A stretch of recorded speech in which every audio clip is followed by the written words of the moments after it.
प्रकल्प दिगरे अग्रसर केन्द्र सरकार 70,000 अधिक नवनियुक्तों नियुक्त पत्र वितरण करिले प्रधानमंत्री नरेंद्र मोदी। तेबे अवसर में नियुक्ति पाइथिबा आशायी को संबोधित करुछंती प्रधानमंत्री नरेंद्र मोदी। और प्रगतिशील सामाजिक सुधारों से हो रही है।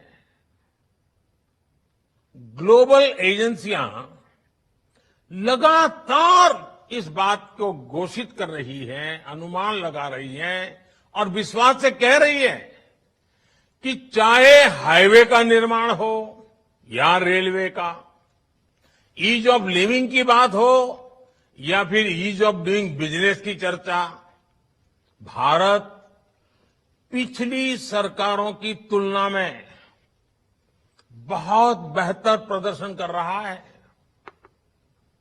बीते वर्षों में भारत ने अपने फिजिकल इंफ्रास्ट्रक्चर पर और अपने सोशल इंफ्रास्ट्रक्चर पर लाखों करोड़ रुपए का निवेश किया है। लाखों करोड़ रुपए के इस निवेश ने भी रोजगार के करोड़ों अवसर बनाए हैं। अब जैसे सोशल इंफ्रास्ट्रक्चर का मैं एक उदाहरण देता हूं आपको, जो हमारे सामाजिक जीवन से जुड़ा हुआ विषय है, और वो है पानी। और उसके लिए हमने चलाया है जल जीवन मिशन। ये जल जीवन मिशन, उसके पीछे अब तक करीब करीब 4 लाख करोड़ रुपए खर्च हो चुके हैं। 4 लाख करोड़ रुपए खर्च हो रहे हैं। जब ये मिशन शुरू हुआ था तो ग्रामीण इलाकों में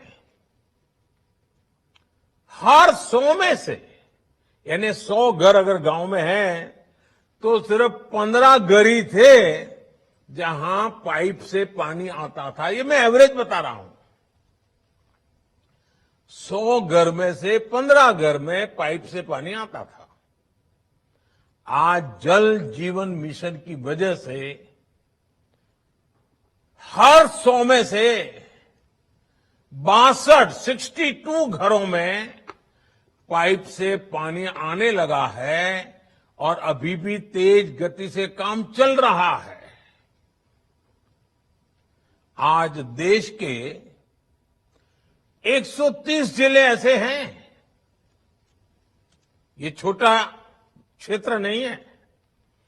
130 जिले ऐसे हैं जहां के हर गांव में, हर घर में नल से जल आता है। और साथियों, जिन घरों में अब साफ पानी पहुंच रहा है, वहां लोगों का समय भी बचा है। लेकिन इससे ज्यादा महत्वपूर्ण जो लाभ हो रहा है वो गंभीर बीमारियों से भी बचे हैं। पीने का शुद्ध पानी आरोग्य के लिए बहुत बड़ी औषधि बन जाता है। एक स्टडी में सामने आया है कि जब हर घर पाइप से पानी पहुंचने लगा तो डायरिया से होने वाली 4 लाख मौत होने से बच गई। 4 लाख जिंदगियां बच गई। यानी जल जीवन मिशन 4 लाख लोगों का जीवन बचाएगा। ये स्टडी ये भी कहती है कि हर घर जल पहुंचने से देश के गरीबों के 8 लाख करोड़ रुपए से अधिक बचने वाले हैं। यानी गरीब के घर में पैसा बचने वाला है। मध्यम वर्ग के परिवार का पैसा बचने वाला है। ये पैसे वो पानी का इंतजाम करने में, पानी से होने वाली बीमारियों के इलाज में खर्च करना पड़ता था उनको। जल जीवन का एक और बड़ा लाभ ये भी होगा कि इससे महिलाओं का बहुत सारा समय भी बचेगा।